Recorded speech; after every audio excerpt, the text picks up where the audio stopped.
O Senhor esteja convosco, Ele está no meio de nós. Proclamação do Evangelho de Jesus Cristo, segundo Mateus. Glória a vós, Senhor.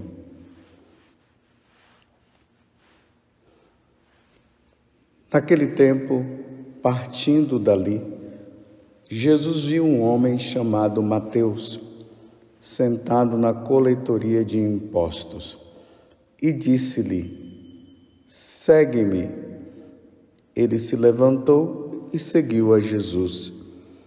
Enquanto Jesus estava à mesa em casa de Mateus, vieram muitos cobradores de impostos e pecadores e sentaram-se à mesa com Jesus e seus discípulos. Alguns fariseus viram isso e perguntaram aos discípulos: por que vosso mestre come com os cobradores de impostos e pecadores? E Jesus ouviu a pergunta e respondeu: aquele que tem saúde não precisam de médico, mas sim os doentes. Aprendei, pois, o que significa quero misericórdia e não sacrifício. De fato, eu não vim para chamar os justos, mas os pecadores. Palavra da salvação. Glória a vós, Senhor.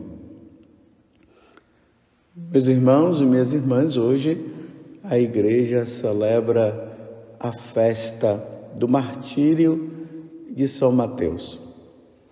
Segundo a tradição, Mateus, ele morreu na Etiópia, depois de anunciar o Evangelho lá, cumprindo aquilo que Jesus havia dito para todos os apóstolos: ide por todo o mundo e pregai o Evangelho. E vocês viram hoje que, na narração, que é segundo o próprio Mateus, ele estava na coletoria de impostos. Jesus passou. Provavelmente Jesus fixou os seus olhos nos olhos de Mateus e ali disse: segue-me. É importante notar que tanto Lucas como Marcos, quando narram essa passagem do Evangelho, da conversão de Mateus, lá fala que o nome dele era Levi. Levi estava ali, Jesus olhou para ele, segue-me, e ele o seguiu. E depois ele passa a ser chamado de Mateus. Mas quem era Mateus? Quem era este homem que Jesus olha para ele e a partir da palavra deste chamado segue-me, ele se levanta e segue Jesus? Nós precisamos olhar para Mateus em 3 etapas da vida dele. A primeira etapa é que Mateus era um publicano, ou melhor, um cobrador de impostos. Ele cobrava os impostos dos judeus. O lugar onde ele ficava era em Cafarnaum. Cafarnaum foi o lugar onde Jesus ele se utilizou para pregar o Evangelho, pois a localização da cidade de Cafarnaum era propícia para isto. Então ali Mateus ficava sentado, coletando os impostos para Herodes, o rei Herodes, e em consequência para César. Por isso Mateus ele era muito odiado pelos judeus. E provavelmente Mateus estava se enriquecendo com esse trabalho. Embora fosse um trabalho humilhante, porque ele era odiado pelos judeus, mas ele estava sendo beneficiado com tudo isso. Uma parte para os judeus, ou melhor, ele poderia ter até cobrado a mais para poder ficar com uma parte e depois dar a outra para Herodes, que em consequência dava esse dinheiro para César. Lembremos lá de Zaqueu, que ele também tinha essa função. E depois da conversão dele, ele deu 4 vezes mais, ele restituiu 4 vezes mais o que ele tinha. Isso foi Zaqueu. Então, Mateus, o publicano, o pecador público, um que roubava também, odiado pelos judeus, e Jesus não o despreza.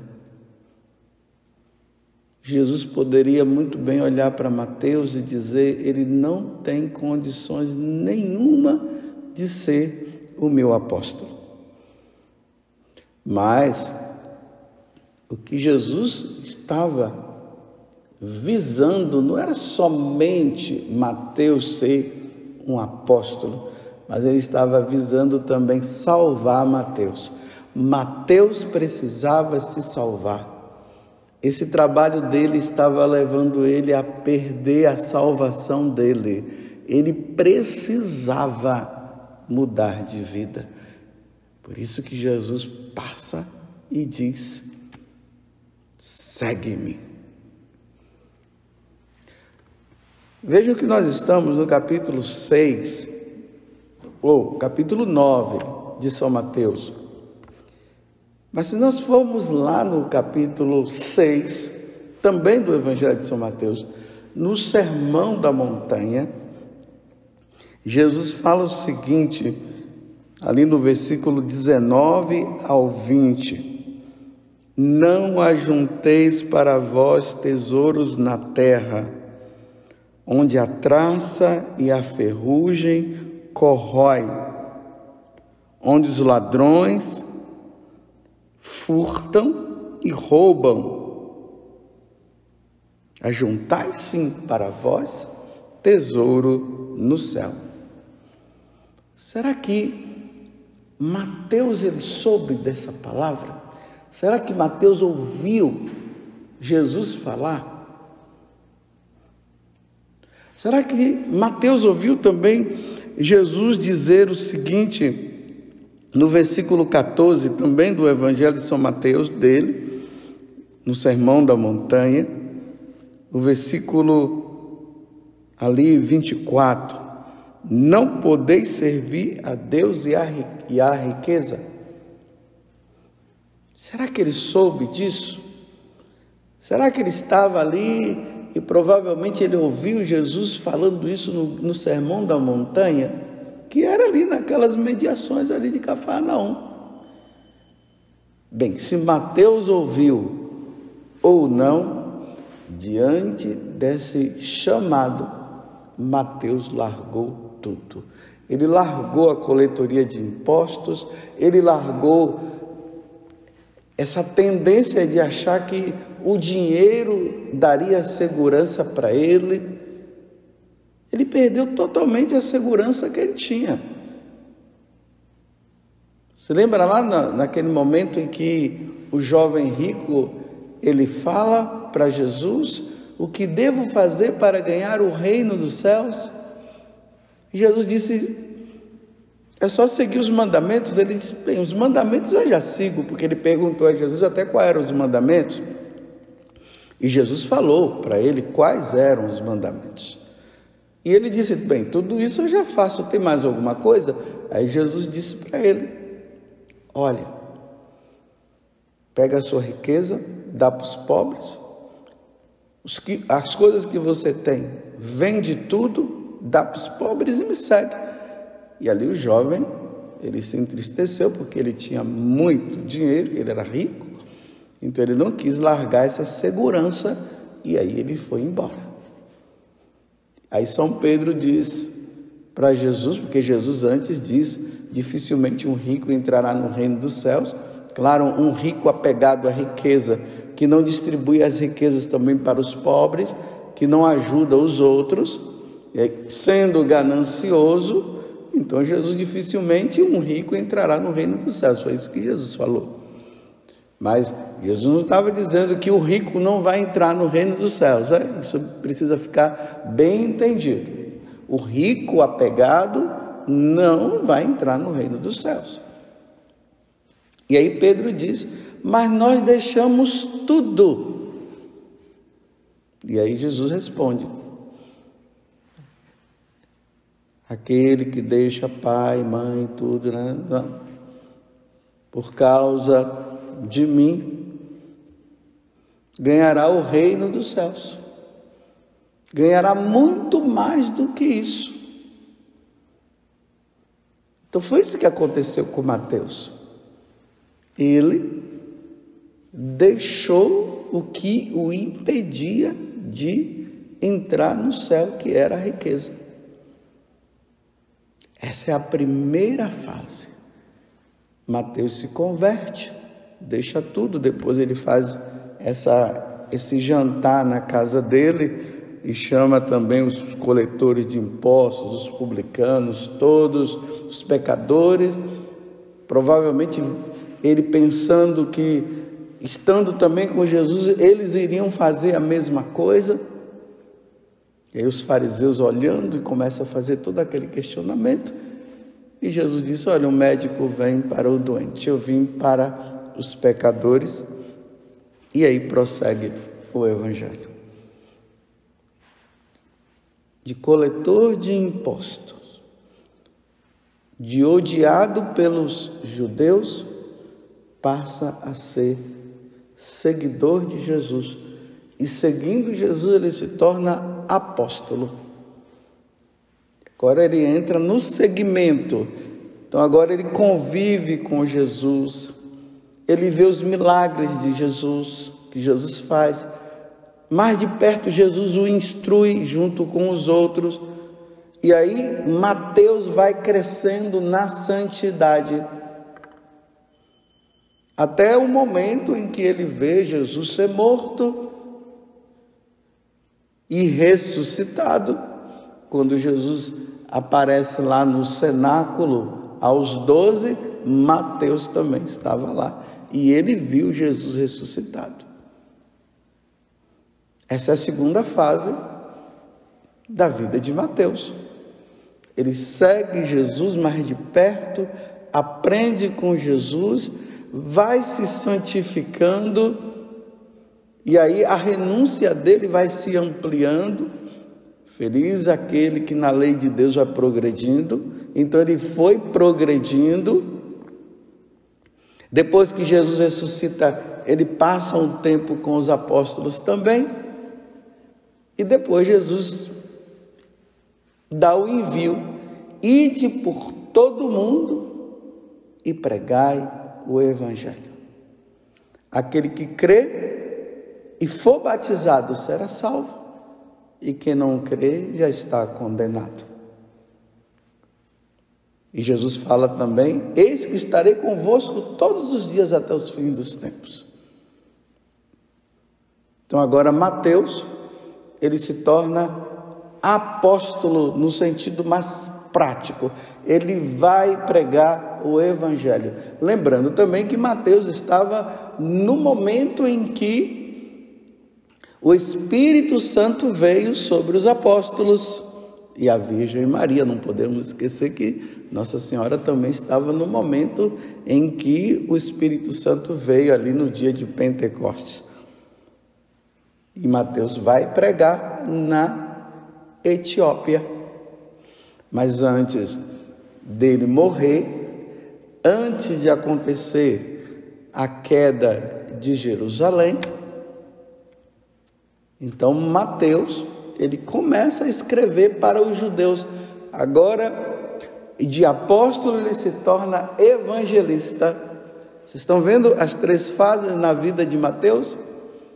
Coletor de impostos, se converte, torna-se apóstolo, é enviado após a ressurreição, mas ele recebe também a força do Espírito no dia de Pentecostes.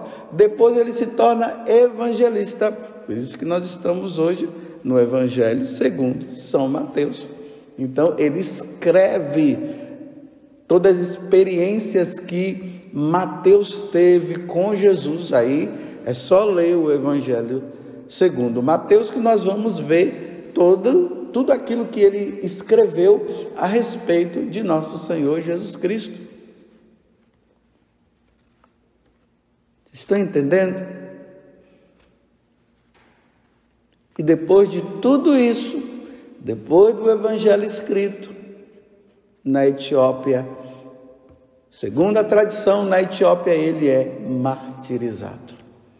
E hoje nós comemoramos a entrada de Mateus no céu. Uma vez que ele era apóstolo, uma vez que ele não negou a fé, uma vez que ele morre, agora ele entra direto no céu, porque aquele que morre dando a vida por Jesus e pela igreja, entra direto no céu. Mas Mateus teve que largar a coletoria de impostos, ele teve que mudar de vida. Aqui eu pergunto para você: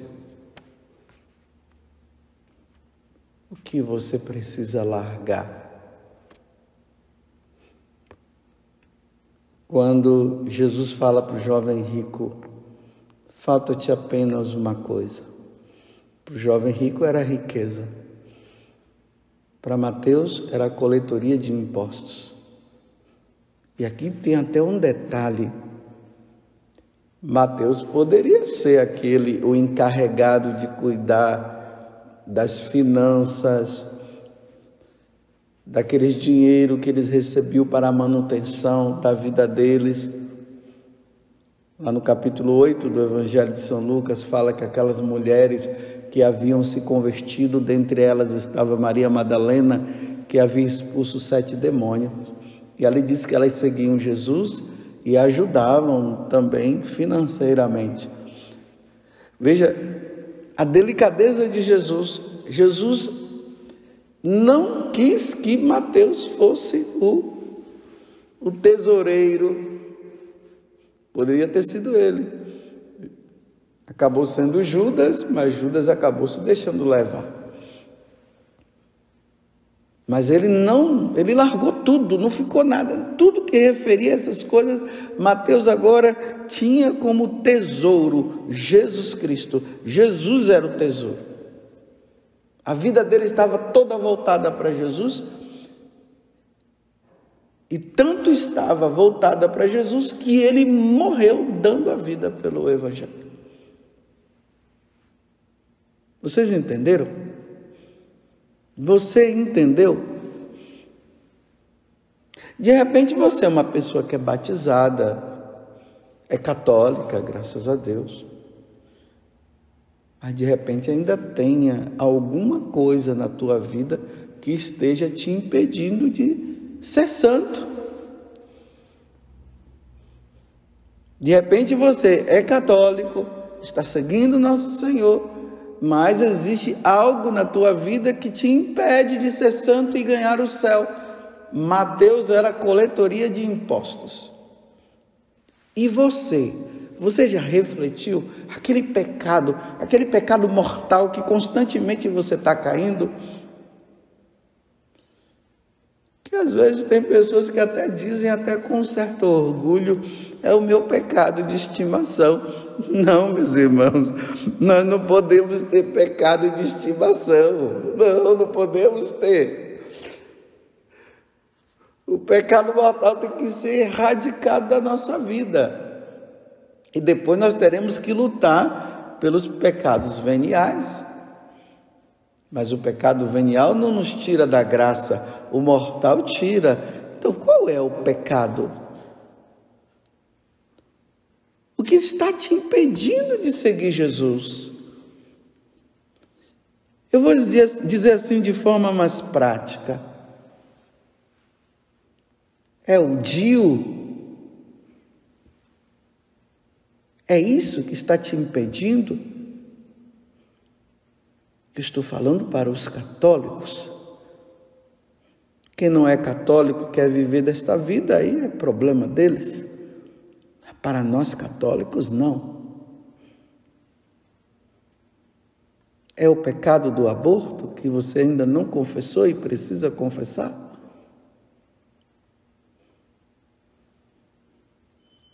É essa convivência que você está tendo com uma outra pessoa? Você é homem e está convivendo com outro homem?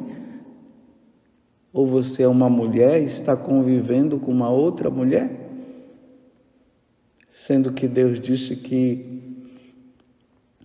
um homem não deitará com outro homem, está lá em Levítico, capítulo 18, versículo 22, está na carta aos Romanos, no capítulo 1. São Paulo fala também na carta aos Coríntios, no capítulo 9, do versículo 6 em seguinte, na carta aos Gálatas também, no capítulo 5. É isso que está te impedindo? E de repente você poderia estar dizendo, mas eu não tenho forças. Não tem mesmo? Se não tem força, então o que é que está fazendo você enfraquecer-se? É a falta de oração? É a vida com Deus? São os sacramentos? A confissão? Ou você simplesmente se acostumou com isso aí? Ou você é daqueles que levanta a bandeira a favor da ideologia de gênero?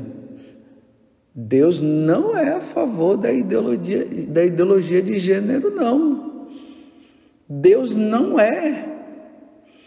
Os homens podem até ser.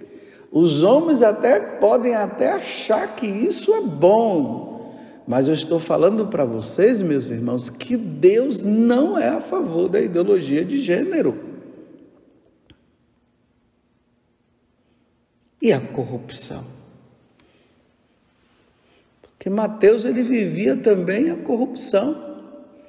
Você é daquele tipo que segue Jesus, mas ainda não largou essa questão da corrupção? Desvio de dinheiro, o dinheiro é para uma finalidade e pega o dinheiro para outra finalidade, está se aproveitando do dinheiro, da boa vontade dos pobres, que às vezes ajuda você, aqui eu estou falando até a nível de nós de igreja, e você desvia o dinheiro, você está se enriquecendo com a boa vontade do outro. Você não percebe que isso está te impedindo de ser santo e como consequência, você não percebe que isso está te impedindo de entrar no céu?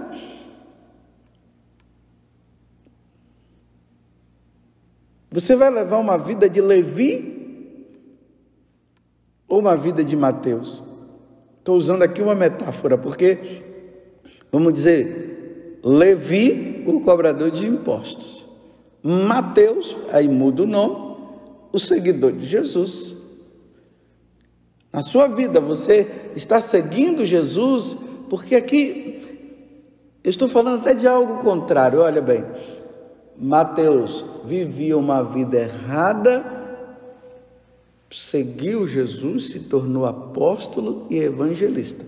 E não voltou mais à vida velha. Mas hoje está o inverso para nós católicos. São os católicos que se tornando pagãos. Então, depois de uma vida de santidade, aí está levando uma vida de pagão, está voltando.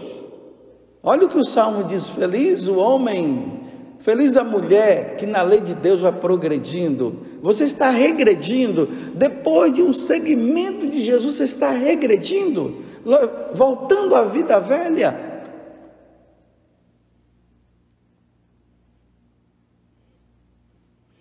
que você precisa mudar. Segue-me, é o que nosso Senhor está dizendo. O seguimento de Jesus implica em mudança de vida. Eu ouvi, falando aqui para vocês, eu também estou ouvindo o que eu estou falando e eu estou refletindo na minha vida o que poderia existir na minha vida que estaria me impedindo no caminho de santidade. Eu tenho que ver, eu tenho que rever. Eu não posso colocar um jugo nas costas de vocês e justamente eu levando uma vida errada. Não, eu também quero o céu. Eu também quero. Eu não posso ser um sacerdote que leva uma vida errada. Eu preciso cada vez mais me observar e ver essa atitude, esse jeito, isso aqui pode estar me impedindo de entrar no céu. Porque Mateus deixou tudo e foi firme até o final. Eu não posso vacilar. Nem você pode vacilar. Vamos ser santos, meus irmãos. Vamos levar a sério a santidade. Ainda mais que nós estamos vivendo num mundo hoje que está pior do que Sodoma e Gomorra. Você sabia disso? Os tempos de hoje são piores do que Sodoma e Gomorra. E se não formos santos, se não levarmos uma vida de santidade, perderemos tudo aquilo que Deus preparou para aqueles que amam, que o amam. Os seguidores de Jesus são aqueles que fazem a sua vontade, que ouvem a palavra de Deus. Nós ouvimos isto ontem. E põe em prática. Não basta ouvir e não praticar, é preciso praticar. Como diz São Paulo, quando ele escreve para Timóteo, conquista, vai conquistando, conquiste a vida eterna. Meus irmãos, conquiste a vida eterna, meus irmãos. Não podemos ficar sem conquistar a vida eterna. Elimina, tira da tua vida o que te impede de caminhar e de ser santo. Retira, mas não deixa para amanhã não, que seja hoje.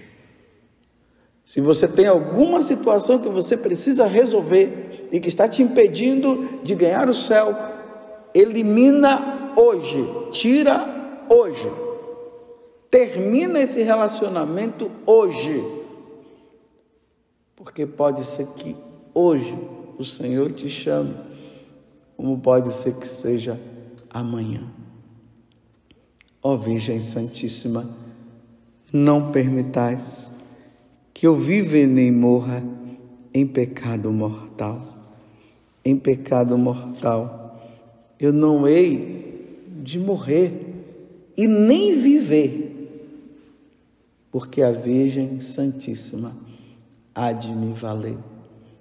Valei-me, Virgem Santíssima. Louvado seja nosso Senhor Jesus Cristo, para sempre seja louvado, e a nossa Mãe, Maria Santíssima.